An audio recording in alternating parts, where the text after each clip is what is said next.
ہم کہتے ہیں عاشق ہے، ہم کہتے ہیں عاشق ہے، عاشق رسول. سنی اپنے آپ کو جتنا عاشق رسول ہونے کا ڈنڈورا پیٹتا ہے اتنا کوئی قوم نہیں کہتی. اور ہمیں حق بھی ہے الحمدللہ ہم عاشق رسول ہیں بھی. مجھے کسی کے عشق رسول پہ کوئی شک نہیں، کوئی ڈاؤٹ نہیں. البتہ میں اتنا اپنے لیے کہتا ہوں، اگر کوئی مجھ سے پوچھے تو عاشق ہے تو ناک نہیں کہہ سکتا، اس لیے کہ اگر نہیں کہوں گا تو کفر کا خوف ہے، اور اگر ہاں کہوں تو ڈر لگتا ہے کہیں جھوٹ نہ ہو جائے. یہ بات ہے اپنی، بس اتنی سے زیادہ نہیں کہتے. لیکن مسلمانوں آپ بتاؤ، ہم اپنے آپ کو عاشق کہتے ہیں، لیکن آئیے ذرا ایک عاشق کی فکر سن لیں، بات اس پہ مکمل ہو. ایک ایک بندہ توجہ کرے، اور اب کوئی نعرہ نہیں لگے گا، صرف سنجیدگی کے ساتھ آپ کو سننا ہے. اس منبر والوں کی بھی توجہ. کتاب التوابین کے اندر راوی لکھتے ہیں کہ حضور علیہ السلام کی بارگاہ میں ایک جوان آیا. اس جوان کا نام تھا ثعلبہ ابن عبد الرحمن. ثعلبہ ابن عبد الرحمن اس جوان کا نام تھا. اس جوان نے حضور کا حسن دیکھا، آقا کا جمال دیکھا، آقا علیہ الصلوۃ والتسلیم کا قد رعنا دیکھا، حضور علیہ السلام کی وہ نرگسی آنکھیں دیکھی، حضور علیہ السلام کی وہ سنبلی زلفیں دیکھی. آقا کا حسن و جمال دیکھ کر، پیکر کمال دیکھ کر اللہ اللہ حضرت امیر خسرو کہتے ہیں، اللہ اکبر کہتے ہیں، پری پیکر نگارے سرو قد لالا رخسارے، پری پیکر نگارے سرو قد لالا رخسارے، سراپا آفت دل بود شب جائے کہ من بودم. اور میرے امام کہتے ہیں سر تاب قدم ہے تنے سلطان زمن پھول، سر تاب قدم ہے تنے سلطان زمن پھول، لب پھول، دہن پھول، زقن پھول، بدن پھول. اللہ اکبر کہتے واللہ جو مل جائے میرے گل کا پسینہ، مانگے نہ کبھی عطر رفیق چاہے دلہن پھول. دندان و لب و زلف رخ شاہ کے فدائی، دندان و لب و زلف رخ شاہ کے فدائی ہے در عدن لال یمن مشک ختن پھول. اور دل اپنا بھی شیدائی ہے اس ناخن پاکا، دل اپنا بھی شیدائی ہے اس ناخن پاکا، اتنا بھی مہے نو پہ نہ ایک چرخ کہن پھول. اور پھر کہتے ہیں کیا بات رضا، کیا بات رضا، کیا بات رضا، اس چمنستان کرم کی زہرا ہے کلی جس میں حسین اور حسن پھول. یہ کیا بات کب کہتے، شورا بیٹھے ہوئے ہیں، علماء بیٹھے ہوئے ہیں، کیا بات کب کہی جاتی پتہ ہے؟ جب بات ختم ہو جاتی تو کہتے ہیں کیا بات ہے یار اس کی تقریر کی، کیا بات ہے یار اس کی تحریر کی، کیا بات ہے یار تاج محل کی، کیا بات ہے یار مدرسے کی. یعنی جب آدمی کسی کو بیان کرنے سے قاصر ہو جائے، الفاظ ختم ہو جائے، تو آخری میں کہتا ہے کیا بات. تو امام احمد رضا جس نے پانی پہ قلم اٹھایا تو پانی کو پانی پانی کر کے رکھ دیا، جس نے زمین پہ قلم اٹھایا تو زمین کو مٹی میں ملا کے رکھ دیا. وہ وقت کا مجدد جب شان مصطفیٰ بیان کرتا ہے تو الفاظ ختم ہو جاتے ہیں اور کہتے ہیں کیا بات رضا. اب بات ہوگی ہی نہیں. اور اشارہ کیا دیا، توجہ کرے، اشارہ کیا بات رضا. اس چمنستان کرم کی، اس چمنستان کے باغ کی کیا بات. تو ذرا سمجھاؤ نا، سمجھانا بھی تو پڑے گا. کہتے زہرا ہے کلی.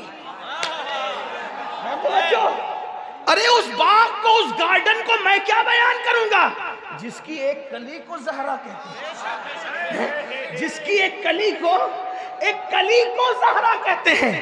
حسین اور حسن پھول. اس باغ میں تین کا تذکرہ یہ ہے، کلی زہرا حسن حسین پھول. جس میں تین کی یہ حالت ہے تو وہ پورا باغ ہے مصطفیٰ جانے رہے ہیں. جس کے تین کی کوئی مثال نہیں، اس پورے گلستان کی شان کون بیان کرے، کون بیان کرے. آپ کہیں گے وہ تین کیا ہے. میں روایت پڑھ رہا تھا لیکن ایک روایت پڑھ ہی دیتا. پڑھوں ایک روایت. بلگرام شریف سے کتاب چھپی ہوئی ہے، بلگرام شریف سے. اس کتاب کا نام ہے نظم اللعالی، اور اس کے لکھنے والے سید محمد بلگرامی، اور اس پہ تقریر بھی حضور تاج الشریعہ کی موجود ہے.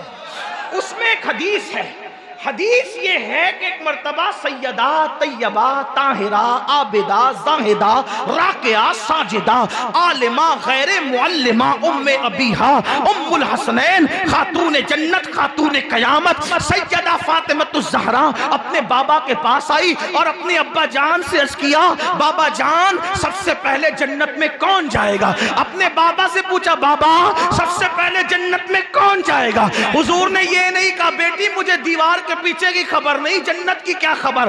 وہ تو لانتیوں کا عقیدہ ہے کہ نبی کو دیوار کے پیچھے کی خبر نہیں، یہ فاطمۃ الزہرا کا عقیدہ ہے سرے آئینہ سنتے ہیں پسے دیوار سنتے ہیں، پکارو جتنی بار وہ ہر بات سنتے ہیں۔ ارے جب غیب الغیب خدا کی ذات نہ چھپی تو جنت کے احوال کیا چھپ سکتے ہیں؟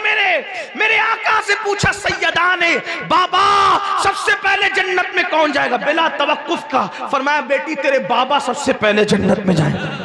سب سے پہلے کون جنت میں جائے گا؟ کہا تیرے بابا محمد الرسول اللہ۔ سیدہ نے فوراً دوسرا سوال کیا عورتوں میں کون جائے گا؟ عورتوں میں کون جائے گا؟ فرمایا عمران کی بیٹی مریم عورتوں میں جنت میں سب سے پہلے جائے گی۔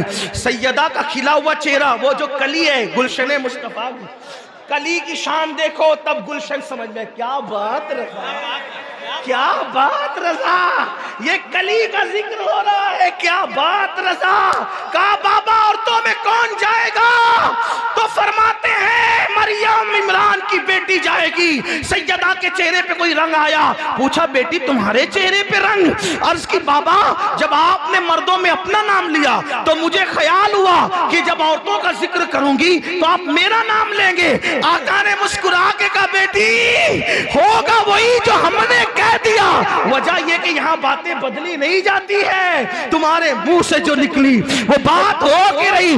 فرمایا بیٹی ہوگا وہی جو ہم نے کہا، مگر اس کا طریقہ یہ ہوگا کہ جس سواری پر فاطمہ محمد رسول اللہ کی بیٹی بیٹھی ہوگی اس کی نکیل مریم کے ہاتھ میں ہوگی، مریم آگے آگے خادمہ بن کے جائے گی، فاطمہ پیچھے پیچھے مخدومہ بن کر جائے گی۔ نعرہ تکبیر، نعرہ رسالت، دونوں ہاتھوں کو اٹھا کے، دونوں ہاتھوں کو اٹھا کے نعرہ تکبیر، نعرہ رسالت، سیدہ طیبہ، سیدہ طیبہ، ذکر خاتون جنت، ذکر خاتون جنت، اولاد خاتون جنت۔